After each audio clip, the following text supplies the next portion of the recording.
There is a principle buried inside the final law of this teaching that renders every other principle exponentially more powerful. Hold that thought. Because the 8 laws presented here build toward it like a fortress, and abandoning this before the last revelation means understanding only the surface of what Marcus Aurelius actually mastered. Consider the pattern. Someone maps out an ambitious goal. They share it with a friend. They post about it. They describe the vision in vivid detail to whoever will listen. And then the momentum dies. Not because the goal was flawed. Not because the resources were absent.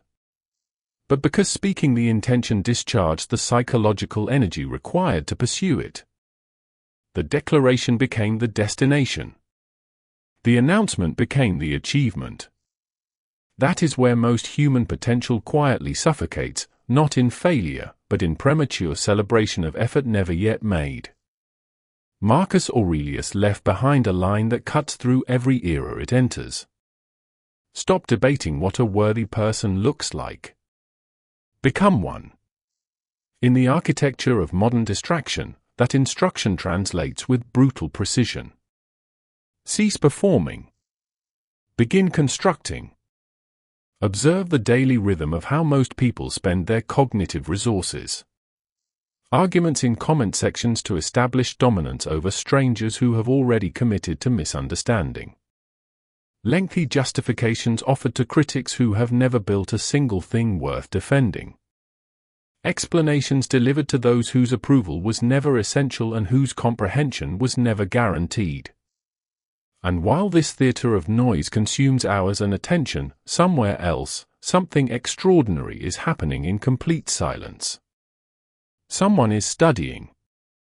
Someone is training. Someone is assembling the architecture of a future no one has been told about. They document nothing for social consumption. They broadcast no setbacks. They reveal no strategy. They simply advance. And one morning, the gap between them and the noisemakers becomes undeniable. This is not philosophy as comfort. This is physics. Silence is stored kinetic energy. Concentrated thinking is the blade being sharpened before the engagement. Operating without broadcasting is not concealment. It is the disciplined refusal to surrender the preparation phase to public scrutiny. The loudest figure in any room is almost always the most uncertain. The most composed figure is almost always cataloguing everything. Patterns. Errors. Timing. The Stoic observer does not strike impulsively. History validates this without exception. The commanders who endured, the builders who lasted, the minds whose words still govern human thought thousands of years after their deaths, they were not verbose. They listened with precision. They reflected with depth. They calculated without announcement. Then they moved once, with devastating clarity. The most significant upgrade available to any person right now is not access to more information or greater motivation. It is the cultivation of restraint. 8 laws govern this entire framework. Every one of them is a force multiplier. And the 8th, the final law waiting at the end of this teaching, is the one that determines whether the other 7 ever activate at all. Stay fully present for it. The first law. Restraint is not absence of strength. It is the concentrated form of it. Society has constructed a deeply mistaken interpretation of silence. The assumption runs like this: if someone does not argue back, they have conceded. If someone does not defend themselves instantly, they must be guilty. If someone sits quietly while others perform, they must lack substance. This is not wisdom. This is the shallow projection of a culture addicted to reaction. Stoicism dismantled this assumption at its foundation. Marcus Aurelius articulated it clearly. The highest form of opposition to an enemy is the refusal to mirror them. Not destruction. Not overpowering. simply declining to absorb and reflect their nature back into the world. Apply this with precision. At work, a colleague chooses public diminishment as their tool of choice. In a family exchange, someone deploys sarcasm as aggression. Online, a stranger selects confrontation. The physiological response is identical across all three scenarios. The chest compresses. The pulse accelerates. The mind begins constructing the perfect counter. Responding immediately feels like authority. It is not. It is predictability. And predictable people are the easiest to steer. Choosing restraint in that instant is not withdrawal. It is the management of a live emotional charge without allowing it to detonate uncontrolled. The capacity to register the full force of an emotion and simultaneously refuse to let it commandeer behavior, that is self-mastery. And self-mastery is not one virtue among many. It is the prerequisite for every other virtue. The inability to govern the tongue produces the inability to govern decisions. The inability to govern decisions produces a life that is being led rather than led by.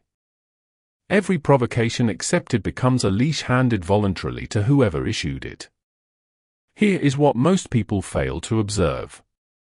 When composure replaces reaction in a moment designed to produce conflict, something psychologically destabilizing occurs in the aggressor. The expected resistance does not arrive. The anticipated escalation does not ignite. And without that friction to absorb and redirect, the aggressor begins to collapse inward. They speak more. They over-justify. They expose the insecurity that was always the engine behind the provocation. Meanwhile, the composed observer has not surrendered the field. The composed observer has taken it. But Stoic silence is not suppression dressed in philosophical language. It is not emotional numbness or the burial of feeling beneath a cold exterior. It is processing. Full processing. The anger is acknowledged. The sting is recognized. The impulse to strike back is observed with complete clarity. And then the choice is made not to act from it. That interval, that sovereign space between what happens and how one responds, is where genuine power is located. In an era of instantaneous reaction, of replies fired before thoughts are completed, of outrage manufactured in seconds, the person who can introduce even a fraction of deliberate pause between stimulus and response holds a capacity that is genuinely rare and genuinely formidable. And silence carries another form of protection that is rarely named. It guards the future. Count the relationships that ended on a single sentence discharged in anger. Count the professional trajectories that fractured on one unmanaged emotional display. Count the reputations that took decades to build and hours to compromise. Words, once released, are irretrievable. The Stoics understood this with a thoroughness that modern discourse has almost entirely abandoned. Language was to be measured, deliberate, necessary. So when someone engineers a provocation, the response is to pause. When doubt is directed inward from an external source, the response is observation. When someone takes satisfaction in a setback, the appropriate record of that moment is kept in complete silence. Let the progress be the reply. Let the discipline be the counter-argument. Let the results constitute the only statement that requires no defense. Others may interpret this composure as distance or coldness. They may read the absence of reactive performance as weakness. That interpretation is their error to carry. Because while they are spending energy reacting, the composed person is spending energy building. And when the results become impossible to deny, when the growth is visible and the progress is structural, the silence will be recognized for exactly what it always was. Not surrender. Preparation. If that landed with force, Place this in the comments right now as an act of deliberate psychological commitment. My restraint is my reservoir. The second law. Deliberation before deployment. Failure, in the vast majority of cases, is not the product of incapacity. It is the product of velocity. Opportunity appears and the leap is made before the terrain is mapped. Criticism lands and the defense fires before the criticism is even accurately understood. Pressure builds and the decision is made before the pressure is assessed. And the regret that follows is always the same.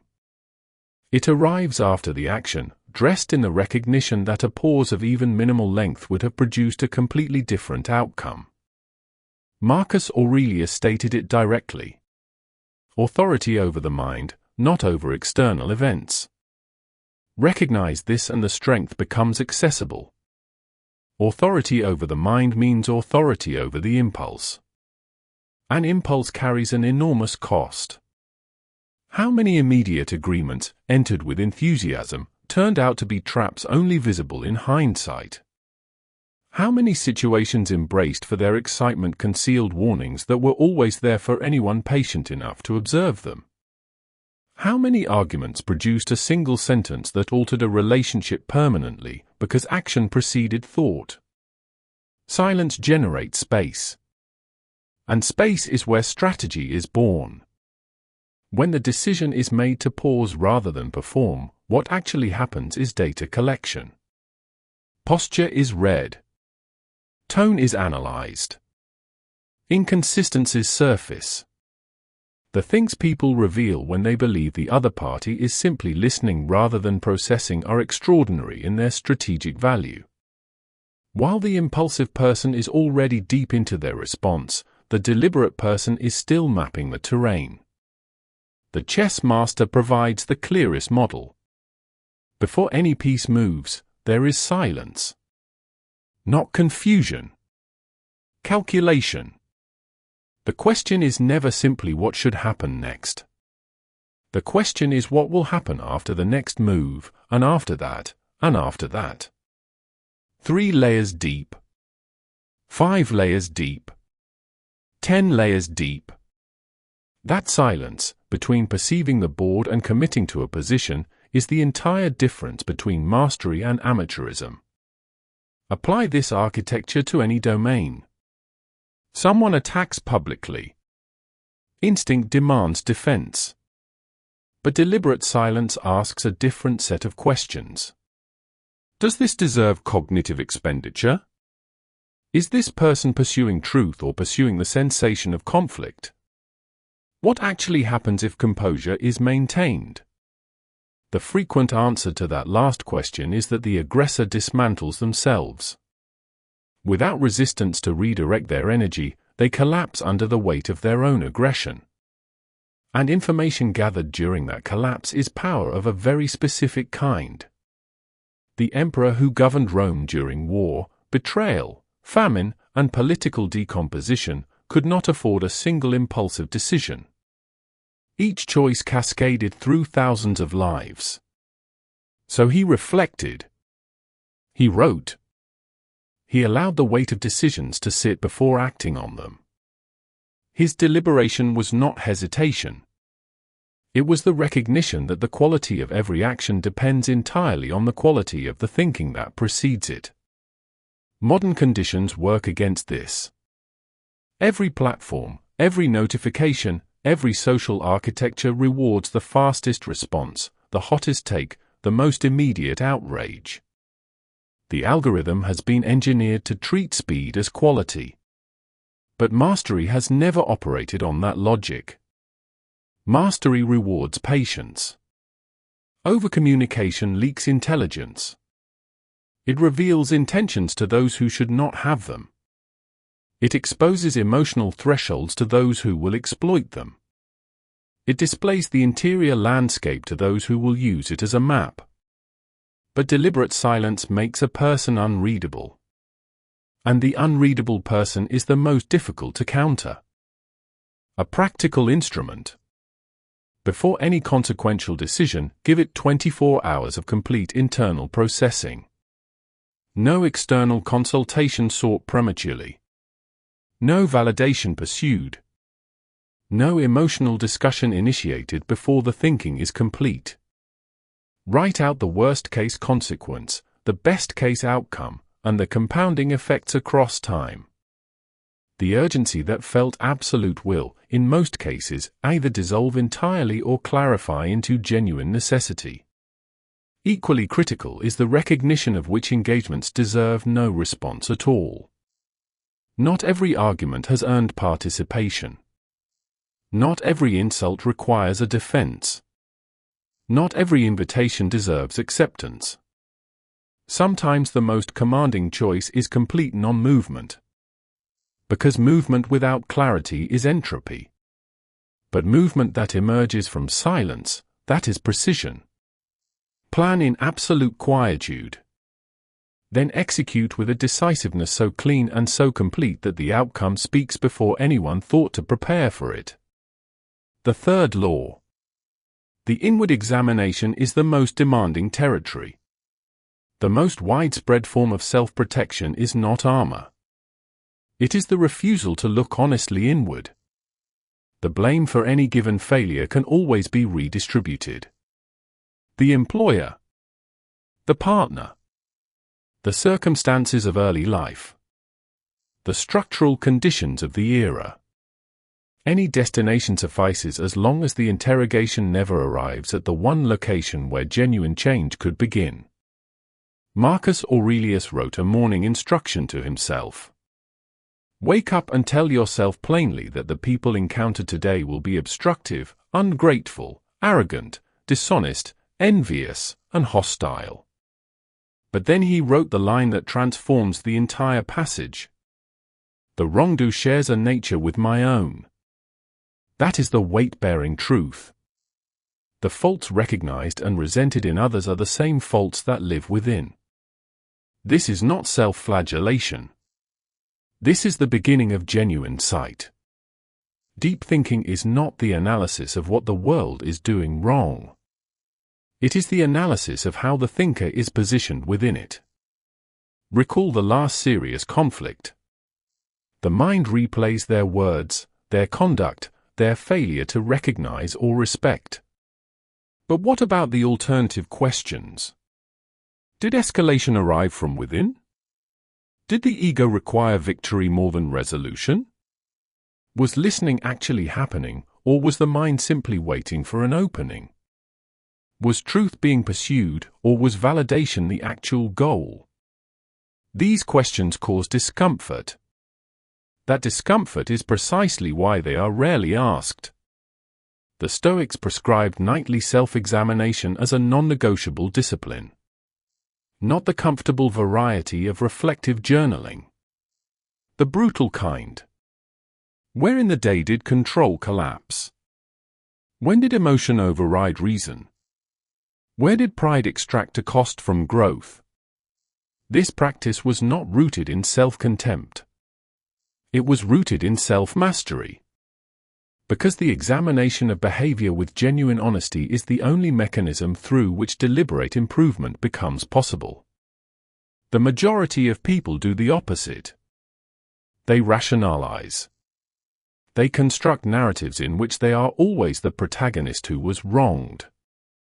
In protecting the ego from discomfort, they prevent the evolution that discomfort would have triggered.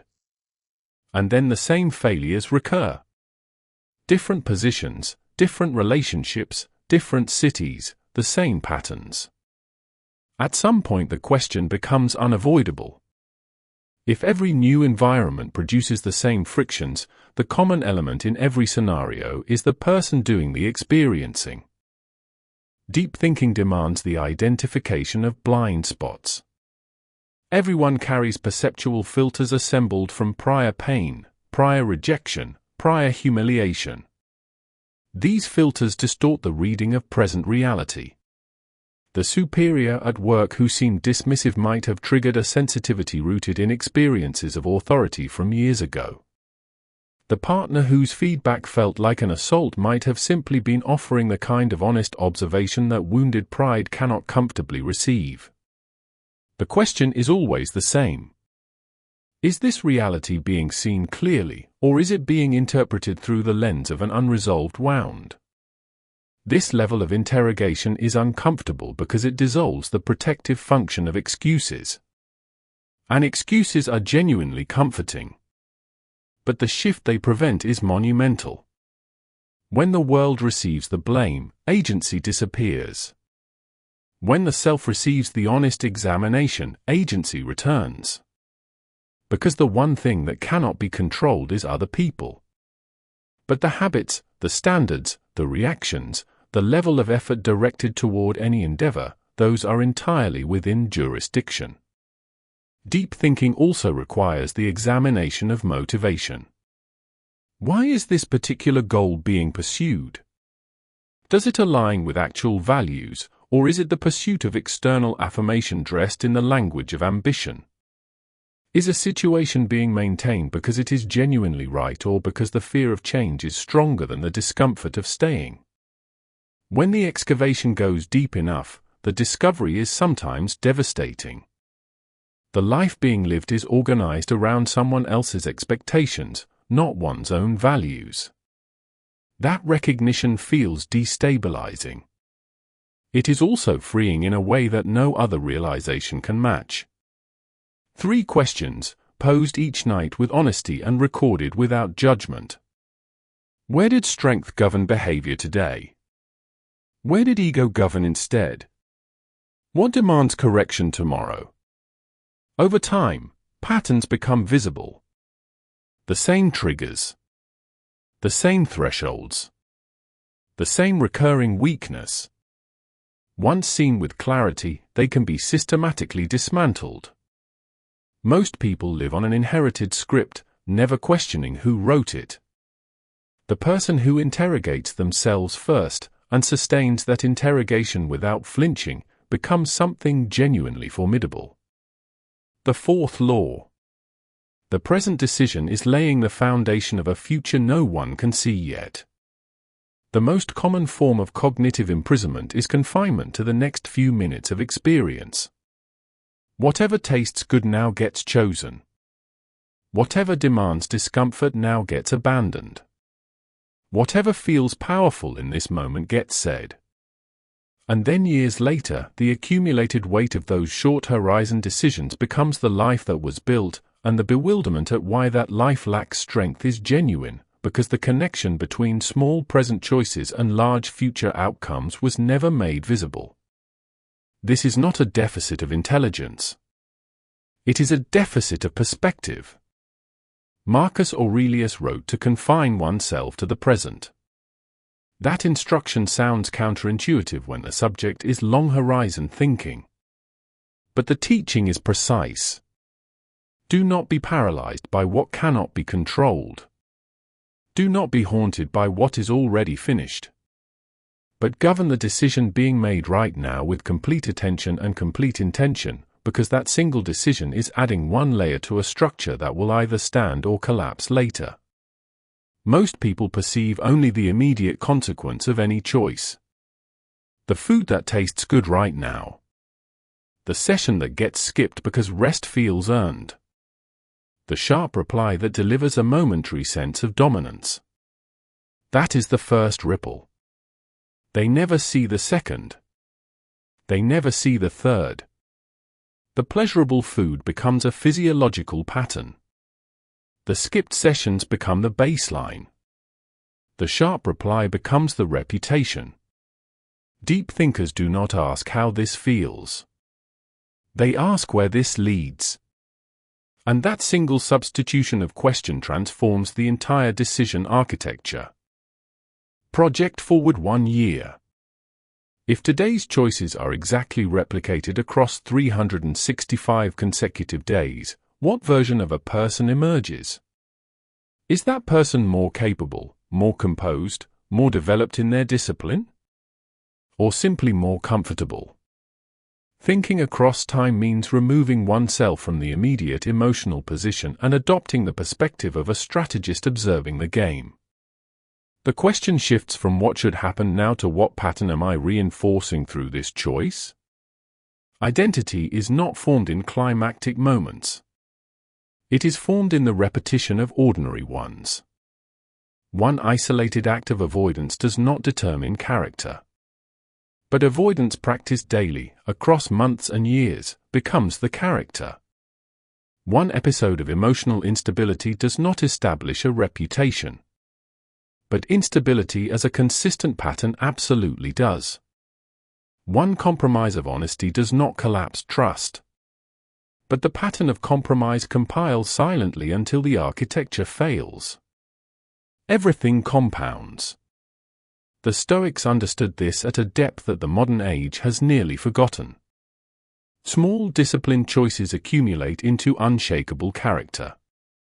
Small indulgent surrenders accumulate into regret that arrives too late to reverse. When someone deliberately provokes in a public setting, and the ego screams for immediate retaliation, the long horizon question asks a different set of calculations. An emotional reaction confirms the provocation was effective. It validates the insult. It manufactures hostility that serves no long-term purpose. Composure, by contrast, builds a reputation that outlasts every single moment of discomfort. Reputation compounds faster than emotional satisfaction fades.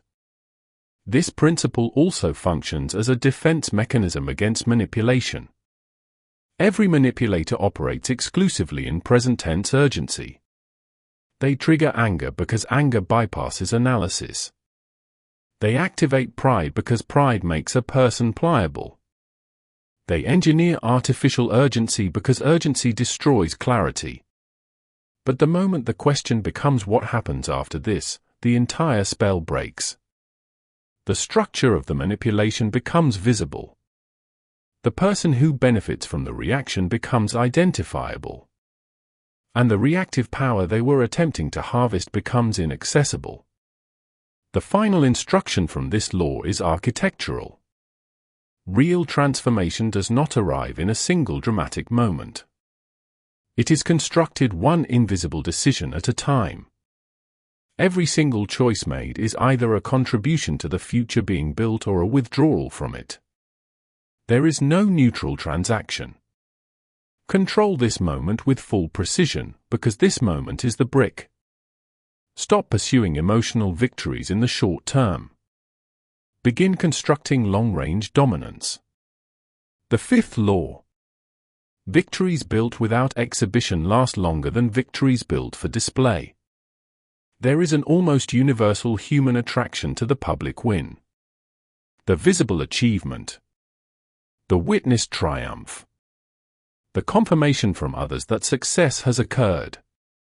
But this attraction conceals a danger that most people do not calculate until the damage is already done. The louder the victory, the larger the target it creates.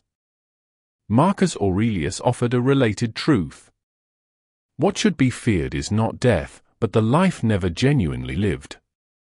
Living genuinely does not mean performing living for an audience. It means constructing something real and durable, even in the complete absence of anyone watching or applauding. Most people, if examined honestly, are not pursuing success. They are pursuing the appearance of success. The distinction is not subtle. It is the difference between a building and a stage set. Consider what happens when significant financial gain is made visible to the world with speed and ceremony. Relationships that had been dormant suddenly reactivate. Opportunities present themselves with urgency. But alongside these arrive jealousy, inflated expectations, multiplied pressure, and the scrutiny of those who now perceive vulnerability where before they saw nothing. Many who gain loudly and publicly collapse not because the money ran out but because the noise attracted precisely the forces that extracted it.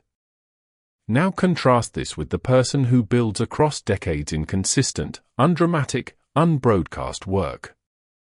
No theatrical announcements. No need for external confirmation of progress. Just systems, discipline, and the compounding power of sustained effort. Nobody watched the ascent.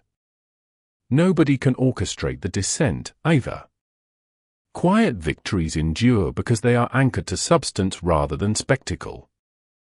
The loud victory creates a new burden: the obligation to sustain the performance level that the announcement created, to repeat the achievement, to outperform the previous highlight.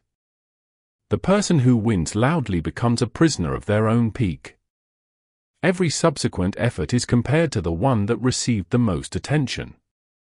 Building stops. Defense begins. But the person who operates without broadcasting stays mobile. Free to evolve without public auditing. Free to fail in the process of growth without that failure becoming a public event. Free to improve continuously without the distortion of outside judgment. There is also a neurological dimension to this that most people have not consciously mapped. Announcing a win too early triggers a dopamine release that the brain treats as the reward for the achievement itself. The hunger that drives continued effort weakens. The announcement becomes the destination, and the actual destination becomes unreachable because the motivation that would have propelled the journey there has been prematurely discharged. Genuine builders understand this instinctively. They do not discuss the training. They train. They do not announce the project. They complete it. They do not claim the title before earning the substance. They build the systems that generate the substance. And by the time the results are visible to anyone, they are already 3 stages further along than anyone observing the surface would guess. Quiet victories also compound their advantage precisely because the one achieving them does not stop moving to celebrate. While publicly oriented achievers pause at each milestone to document and display it, the quiet builder is already constructing the next phase. No performance. No distraction. Pure momentum. And momentum is the closest thing to an unfair advantage that discipline produces.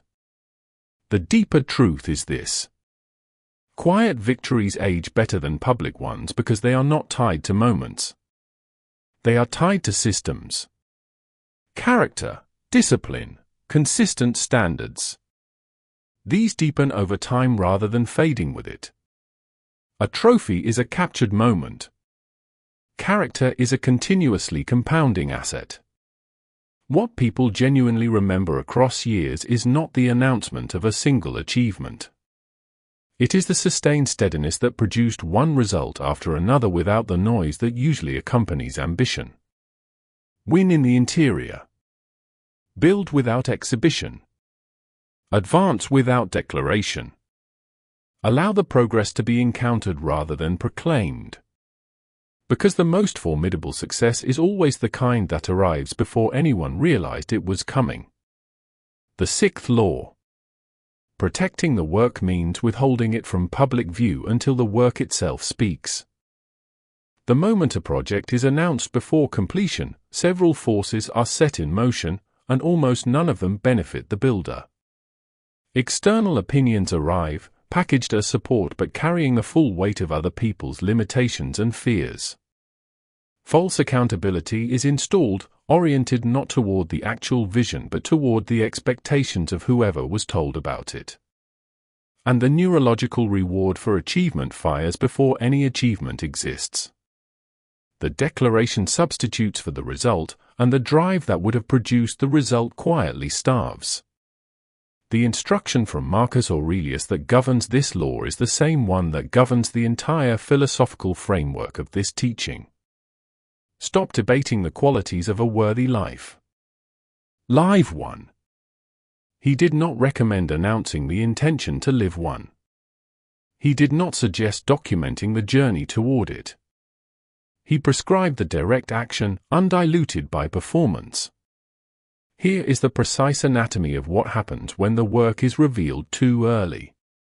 First, projection arrives from every direction. People who have never risked anything tell the builder to be realistic. They deliver their own fears dressed as concern. And even if those warnings are consciously rejected in the moment, they do not disappear. They go underground and resurface in the moments of greatest difficulty, not as remembered voices but as amplified internal doubt. Now the challenge is not just the inherent difficulty of the task. It is the difficulty of the task compounded by the echoes of other people's limitations. Second, accountability becomes oriented toward the wrong audience. When the plan is made public, the decisions that follow are evaluated against the expectations of everyone who heard it, not the actual logic of the vision. Strategy gets adjusted so it makes sense to external observers rather than so it actually works. The vision slowly dilutes toward what other people can understand and endorse. Third, the brain is rewarded for describing progress that has not yet occurred. Enthusiasm from others triggers the same neurological response as genuine achievement. The hunger for the actual result is weakened before the actual work has begun. Real builders operate on a different logic entirely. They do not discuss the training. They show up and train. They do not announce the manuscript. They write the manuscript. They do not identify themselves by a title they have not yet earned through demonstrated results. Titles cost nothing. Execution is extraordinarily rare. There is another specific danger in public disclosure. It signals to every person who wants access to what is being built without contributing to its construction. It alerts imitators who move faster precisely because they did not spend time talking about moving. It draws critics who feel threatened by genuine ambition and will quietly work to undermine it. But the person who operates in deliberate silence is undetectable to every one of these forces. The work is invisible until it is complete. The strategy cannot be copied because it was never revealed. The vision cannot be sabotaged because no one was given access to its architecture. And here is the deepest truth that this law contains. When the work is entirely private, the only available reason to continue it is love for the work itself. External validation cannot sustain effort through the genuinely difficult phases of any serious undertaking. Only intrinsic commitment can do that. If commitment requires an audience to remain active, then what exists is not a genuine goal. It is an identity performance. The silence itself serves as a diagnostic tool. It strips away everything that was not real. And what remains after that stripping, the commitment that persists without observation, that is the foundation of every significant achievement in history. Post this in the comments as a declaration of intent right now, constructed in silence, revealed through excellence. The seventh law. The underestimated person holds the most significant strategic advantage in any engagement. Most people experience being underestimated as an injury. It activates insecurity. It produces the compulsive need to correct the misapprehension immediately, to establish credentials, to ensure that everyone in the vicinity is aware of the capabilities being underestimated. This response is understandable. It is also the strategic equivalent of surrendering every advantage the underestimation created. Marcus Aurelius wrote that the objective of a life well-directed is not to run with the majority but to avoid becoming absorbed into the kind of mass thinking that constitutes its own form of disorder. The person who needs to be correctly estimated by everyone they encounter is already a prisoner of the majority's judgment. When someone dismisses a person's capability, their guard descends. They do not study the dismissed person. They do not take the dismissed person seriously as a strategic actor. They do not prepare for outcomes that a dismissed person might produce. And that is the precise moment when the dismissed person, if they have the discipline to remain silent about their actual capacity, holds every advantage in the engagement. Every significant reversal in competitive history, in business, in negotiation, in any domain of human contest, follows the same pattern. Someone was not taken seriously. The person who failed to take them seriously allocated their preparation and attention toward the threat they invented in their imagination rather than the actual capability they failed to assess. And the gap between the imagined threat and the actual one became the margin of the upset. But observe how most people respond to this dynamic. They immediately attempt to close the gap between how they are perceived and how they wish to be perceived. They deploy credentials. They reference achievements. They name-drop. They over-explain.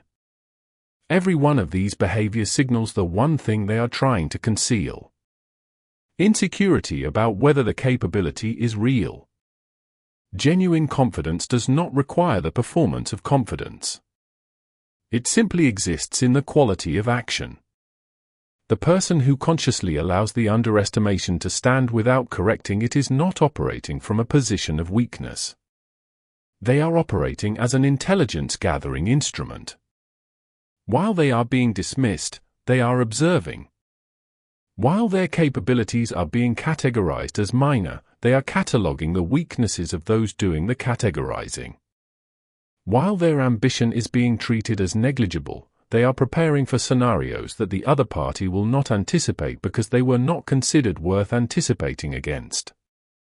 Throughout history, the leaders whose impact outlasted their contemporaries most decisively were frequently those who allowed others to underestimate the depth of their preparation. The modest exterior was not false modesty. It was strategy.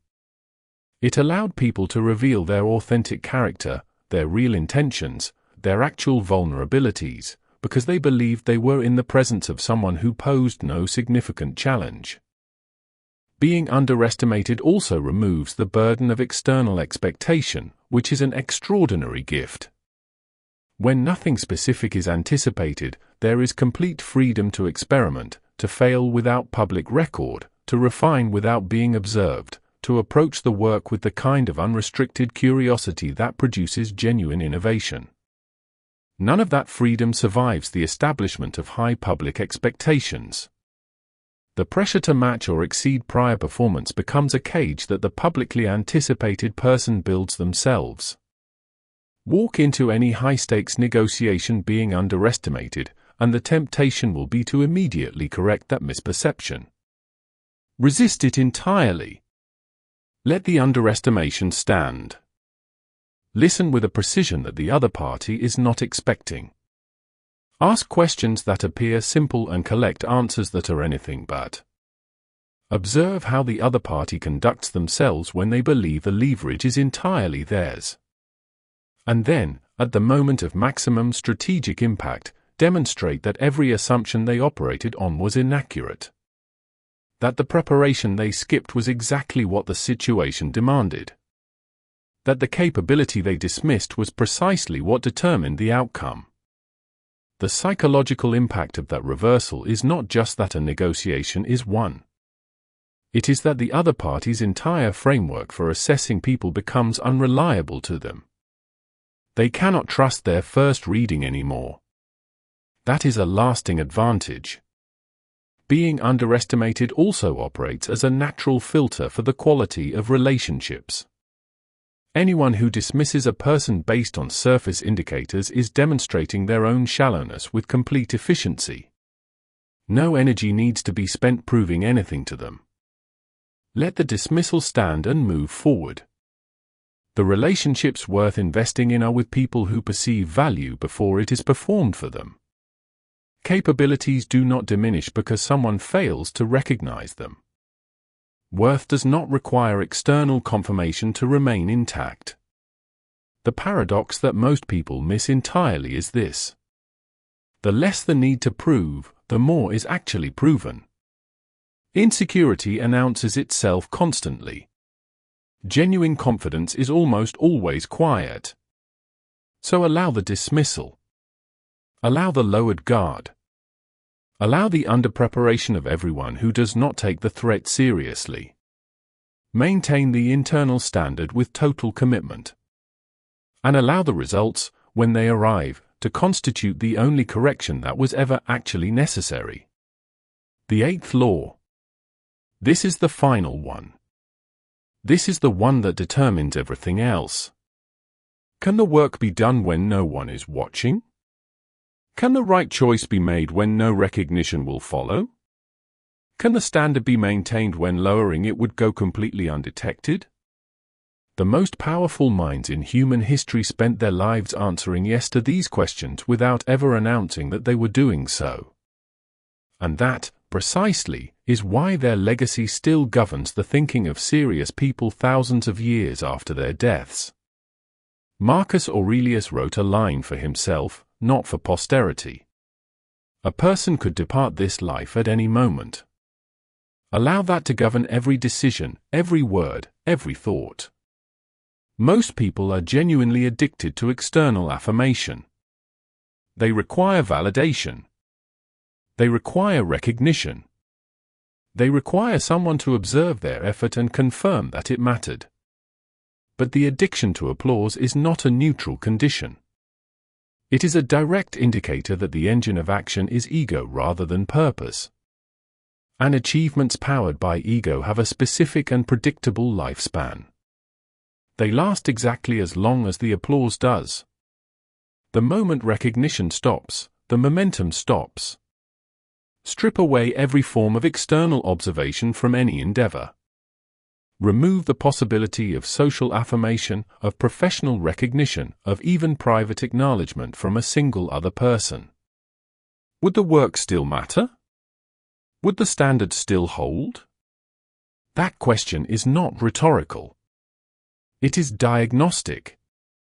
The answer reveals the actual driver of every effort made. The most formidable rulers could have organized their entire reign around the demand for public celebration. They had the power to compel it. They chose instead to find satisfaction in the quality of duty performed, not in the confirmation that others had noticed it was performed well. That is the distinction between internal governance and external dependency. When the standard comes from within, the standard is stable. When it comes from outside, it shifts with every change in who is watching and what they value. Needing applause converts a person into a slave of opinion. Choices get made based on how they will appear rather than whether they are correct. Paths get selected for their visibility rather than their actual value. The life that results from this optimization may look extraordinary to observers and feel completely hollow to the person living it. Winning without needing applause means something very specific. It means the internal standard is set higher than external expectations will ever reach. The motivation is not to impress. It is to become the kind of person that commands genuine self-respect. And that shift in orientation changes the entire logic of every decision. Practice the concrete version of this. Work late on something when no one will ever know the extra time was invested. Refine a detail that no evaluating eye will ever land on. Maintain the full standard in a moment when reduced effort would go completely unnoticed and produce no consequence. If the applause is necessary, the effort stops the moment observation stops. If the applause is irrelevant, the standard holds because the standard is the point. Does the discipline hold when no accountability exists? Is the word kept when breaking it would produce no visible consequence? Are the private choices consistent with the public persona? These invisible victories are not peripheral to character. They are character. The public demonstrations only reveal what was built in private. Anyone can perform virtue when observed. The performance costs nothing. But living with genuine integrity in the complete absence of witness, no recognition, no reward, no confirmation that it mattered, that is the rarest and most durable form of strength that exists. Winning without needing applause also severs the line by which external forces can control behavior. Praise is one of the most effective instruments of manipulation ever developed. Withhold it and the approval-dependent person adjusts their behavior to recover it. Deploy it strategically and the approval-dependent person moves in whatever direction the applause is aimed. But remove the need for applause entirely, and that entire control mechanism becomes inoperative. No one can redirect energy or behavior through a currency that is no longer valued. That independence is not just psychologically liberating. It is strategically decisive. The mass pursuit of applause has produced a specific and observable outcome in human culture. People chase versions of life that receive recognition while quietly abandoning the versions that would actually fulfill them. Careers get selected for their prestige rather than their meaning. Relationships get maintained or abandoned based on what they signal to observers rather than what they actually produce. The life that results is optimized for an audience rather than for the person living it. When that pattern is broken, when choices become oriented by internal values rather than external reception, what is reclaimed is not just agency. It is the entire direction of a life. The most meaningful victories are the ones that exist only in the interior. The private resistance of the temptation to quit. The standard upheld when reducing it would cost nothing visible. The discipline maintained in the complete absence of anyone who could confirm it. These private victories are the structural material of everything else. Every public result that eventually becomes visible was assembled from these invisible components. So produce without requiring recognition. Build for the inherent value of what is being built, not for the acknowledgement it might generate. Advance in capability because the advancement itself is the reward, not because someone might eventually notice it happened. Whether the applause arrives or does not arrive becomes genuinely irrelevant, because the purpose of the work was never the applause. It was the quality of the life being built in its entirety. Restraint is not emptiness. Deliberate thinking is not paralysis. Building without broadcast is not concealment. These are the instruments of the genuinely powerful, the operating principles of those whose work outlasts them, the habits of minds that construct something durable in a world oriented entirely toward the momentary and the performative. Real strength does not introduce itself with fanfare. Real wisdom does not require a witness to remain valid. Real victory does not require an audience to count. In a cultural environment that has made noise into currency, the most radical and most powerful act available is the mastery of interior silence. In a landscape that has elevated performance above substance, the most consequential investment is in the depth of what is actually being built. So govern the tongue. Govern the impulse. Govern the declaration. Pursue excellence with the kind of focused, unbroadcast intensity that makes the eventual result appear to have arrived without warning.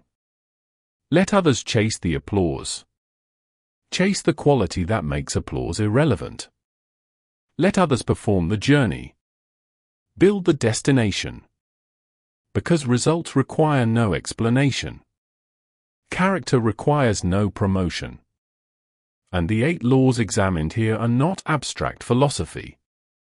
They are the operating system of a life built with precision, governed by purpose, and measured by the only standard that has ever meant anything. The standard held when no one was watching.